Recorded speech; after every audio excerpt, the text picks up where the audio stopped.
Բարև ձեզ, դուք դիտում եք հորիզոնի հերթական թողարկումը։ Պետ նախագահ Էդուարդ Հակոբյանը շրջայց է կատարել Գյումրի և Վանաձորի մաքսային հսկողության գոտիներում այցելել է Բագրատաշեն և Ֆայրում անցակետեր։ Ներկայացվել են մաքսային անցակետերի ենթակառուցվածքները, ընթացակարգերը, գործարկված էլեկտրոնային համակարգերը։ Պետ ղեկավարը եղել է նաև Գյումրի և Վանաձորի հարկ-վճարողների սպասարկման սրահներում, կարևորել հարկ-վճարողների սպասարկման որակի բարձրացման ուղղությամբ տարվող աշխատանքները։ Միացյալ Նահանգներում Հայաստանի դեսպանը հանդիպել է կոնգրեսի հայկական հանձնախմբի փոխնախագահ Բրետ Շերմանի հետ, անդրադարձ եղել Հայաստան-ԱՄՆ երկկողմ հարաբերություններին, դրանց շարունակական զարգացմանը, նաև կրկնակի հարգմանը կողմերը պայմանավորվել են այս ուղղությամբ համատեղ ջանքերը ակտիվացնել։ Ռուբեն Վարդանյանը Բաքվի բանտից ուղերձ է հղել, ընտանիքի միջոցով փոխանցված աուդիո ուղերձում Վարդանյանը անդրադարձել է արդար դատավարության իրավունքին։ Վարդանյանը Բաքվի բանտից ուղերձ է հղել, անդրադառնալով արդար դատավարության իրավունքին։ Վարդանյանը նշել է, որ այն պետք է անցկացվի բաց և միջազգային վերահսկողությամբ։ Նա ասել է, որ հացադուլը պայմանավորված չէ իր վիճակով կամ մեկուսարանում իր պայմաններով, ինչպես անցած անգամ, երբ 20 օր շարունակ հացադուլի մեջ էր։ Хочу еще раз подчеркнуть, что Ուզում եմ ևս մեկ անգամ ընդգծել, որ իմ այս որոշումը ոչ մի կերպ պայմանավորված չէ ինձնով, իմ վիճակով կամ մեկուսարանում իմ պայմաններով, ինչպես անցած անգամ, երբ 20 օր շարունակ մինչև ապրիլի 24-ը գիշերը 12-ը հացադուլի մեջ էի։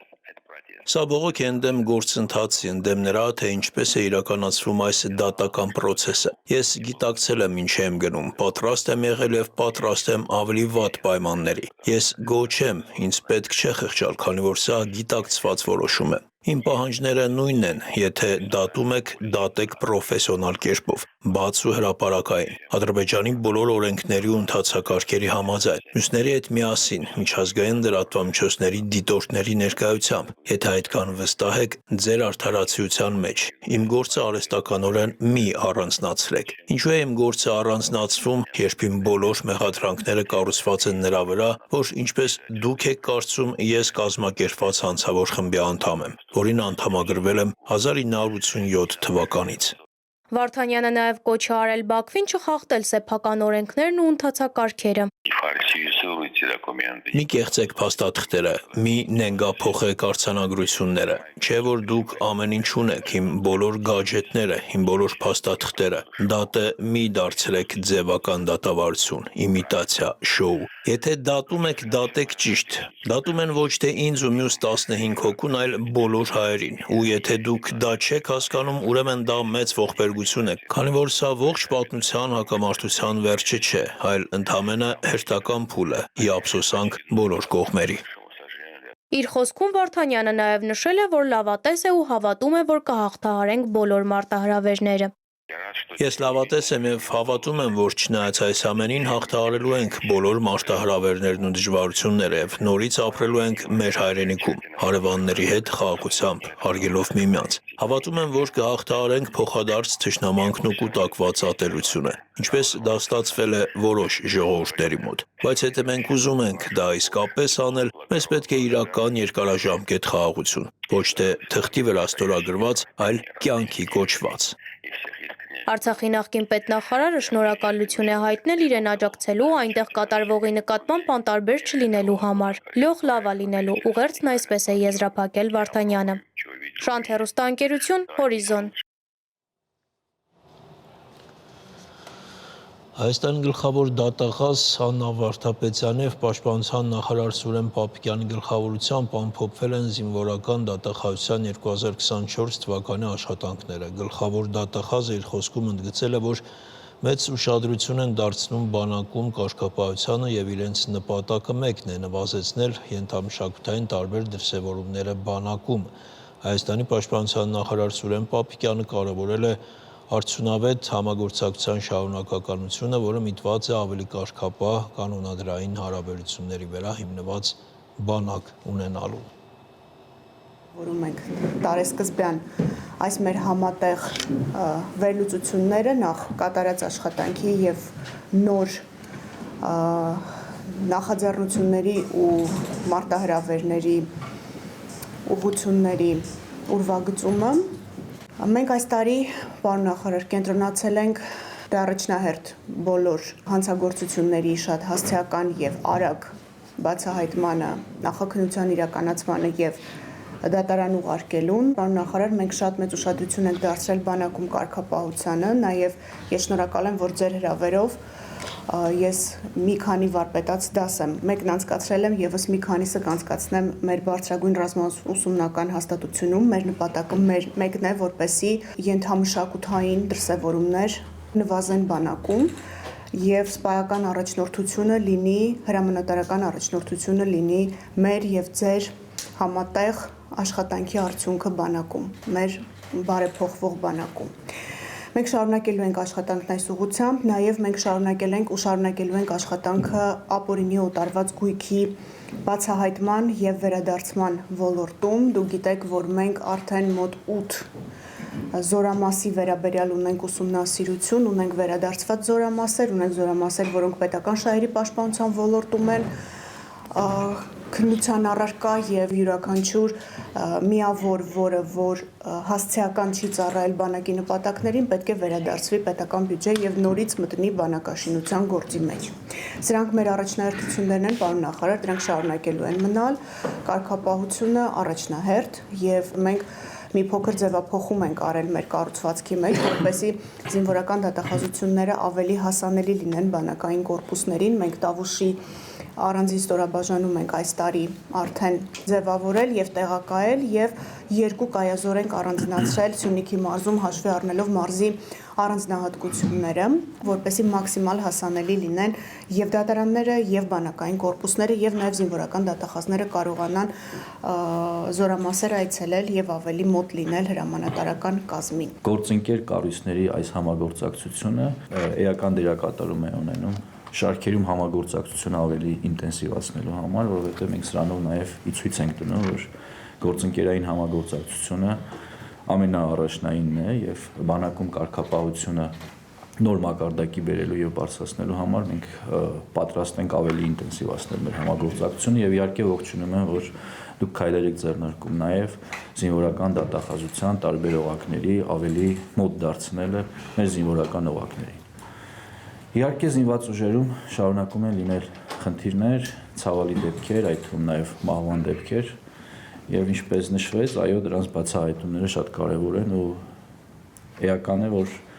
վերջին տարիներին մենք չունենք չբացահայտված դեպքեր։ Բայց միևնույն ժամանակ շատ կարեւոր է, որ մենք մեր աշխատանքով կարողանանք կանխել այդ դեպքերը եւ ես պիտի նշեմ, որ վերջին մի քանի ամիսների ընթացքում ռազմական ոստիկանության ակտիվ ներգործության պայմաններում բազմաթիվ դեպքեր են բացահայտվել եւ կանխվել, որը կարող է բերել ցավալի հետևանքների, բայց հետեւական աշխատանքը պիտի չդանդաղի եւ նաեւ մեծ դերակատարում ունեն հակահետախուզության գործընկերները, ովքեր մեզ համար երբեմն դեպքեր են բացահայտում, որ մեզ հասանելի չէ եւ գործընկեր կառույցների այս համագործակցությունը շատ մեծ նշանակություն ունի, որպեսզի բանակը օր առաջ դառնա ավելի կարգապահ։ Գյումրի քաղաքային իշխանությունների առաջիկա ընտրություններում թեժ մրցակցություն է սպասվում։ Ընտրություններին մասնակցելու հայտ է ներկայացրել 9 քաղաքական ու 6 կուսակցություն, 3 դաշինք։ Տարածքային ընտրական հանձնաժողովը մինչև մարտի 10-ը ուսումնասիրելու է քաղաքական ուժերի փաստաթղթերը, որից հետո կսկսվի թեկնածուների գրանցումը։ Վերջին օրը ու վերջին ժամերին էին որոշել իրենց փաստաթղթերը հանձնաժողովին ներկայացնել արտահերթ ընտրությունների մասնակցելու որոշում կայացրած քաղաքական ուժերի մեծ մասը։ Կենտրոնական ընտրական հանձնաժողովի սահմանած ժամանակացույցով թեև գործընթացը սկսվել էր փետրվարի 21-ից։ Վերջին օրվան թողնելու պատճառներ ու բացատրություններ կուսակցություններն ու դաշինքները համենայն դեպս ունեցել են։ Փաստաթղթային փաթեթի ներկայացնելու պահանջներն են շատ եղել։ Կուսակցություններին ես բոլորին ժամանակին խնդրել եմ վերջի օրը վերջի ժամին մի բերեք, ամսի 1-ին որ բերեին, ոչ մի խնդիր չէր առաջանա։ Մի հատ կնայենք, խորհուրդ կտանք, կտանենք, կփոխեին, կբերեին։ Թերի բաներ, խնդիրներ ու փոքր թերություններ ոչ բոլորի մոտ, բայց կային ու հասցրեցին վերջնաժամկետի վերջին րոպեներին շտկել։ Մարտի 5-ից առաջ հանձնաժողովը ընդունել էր ընդամենը 3 քաղաքական ուժերից ստացված փաթեթներ։ Առաջինը եղել է կոմունիստական կուսակցությունը, որը ներկայացրել է ավականու թեկնածուների 33 հոգանոց ցուցակով։ եւ որը գլխավորում է Գյումրիի նախկին քաղաքապետ Վարդան Ղուկասյանը։ Հաջորդը 40 հոգանոց ցուցակով ներկայացել է «Իմ հզոր համայնք» կուսակցությունը, որի առանցքային թեկնածուն է պրոդյուսեր Ռուբեն Մխիթարյանը։ Ժամկետի ավարտին չսպասած առաջադրված մյուս քաղաքական ուժը Հայաստանի աշխատավորական սոցիալիստական կուսակցությունն է, ավականու 32 թեկնածու ունեցող ցուցակով, որը գլխավորում է Արտյոմ Թումանյանը։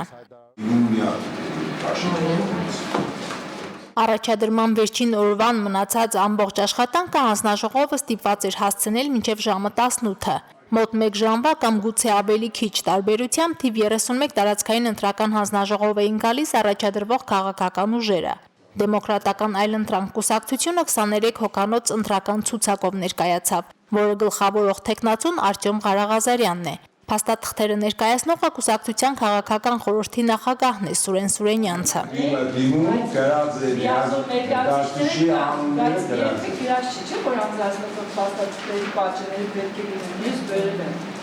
Ապրելու երկիր կուսակցությունը Գյումրիի ավականու արտահերտ ընտրությունների է գնում 30 հոգանոց ցուցակով։ Այն գլխավորում է Գյումրիի նախկին ավականու անդամ Կարեն Մալխասյանը։ Հայրենիք եւ Միացյալ Հայաստան կուսակցություններից ստեղծված մեր քաղաքը դաշինքը ներկայացավ ավականու թեկնածուների 34 հոգանոց ցուցակով, որը գլխավորում է ազգային ժողովի падգամավոր Մարտուն Գրիգորյանը։ Դաշինքի փաստաթղթերը հանձնաժողովին ներկայացրեցին նախկին ավականու, հանրապետական եւ Զարթոն խմբակցությունների նախկին անդամները։ Մի բան էլ հարցնել, ձեր լիազոր ներկայացուցիչները ձեր ընդրական ցուցակում կա, թե ցուցակից դուրս մարդիկ են։ Կա, որ կա, մի հոգի։ Որտեղով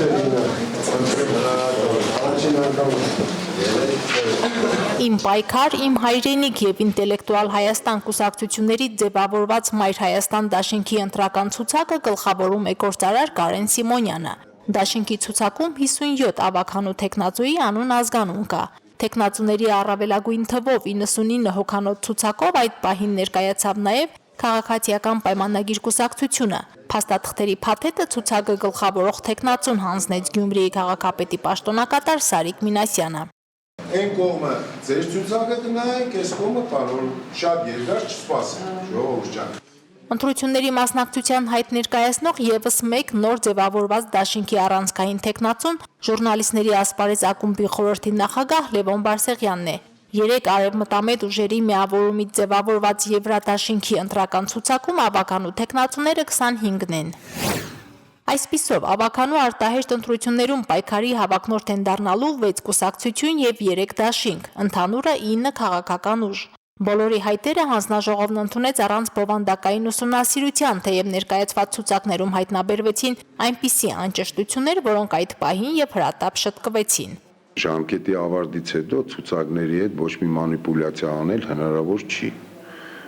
Ցուցակը հետ է բերել ես, միայն կարող է այդ ցուցակը պակասել, ավելանալ հնարավոր չի։ 5-օրյա ժամկետում հանձնաժողովը մանրամասն ուսումնասիրելու է առաջադրված քաղաքական ուժերի բոլոր փաստաթղթերը։ Օրենքով թույլատրելի անճշտություններն այդ ընթացքում վերացնելու հնարավորություն կա, բայց օրենքը սահմանում է նաև առաջադրված թեկնածուներին չգրանցելու դեպքերը։ Կարող է մարդիկ լինեն, որ անհամապատասխանելիություն լինի, ասենք այն պաշտոնի են աշխատում, որ անհամատեղելի է, չեն կարող առաջադրվել, օրինակ ուժային կառույցների, ասենք ոստիկանություն, քննչական,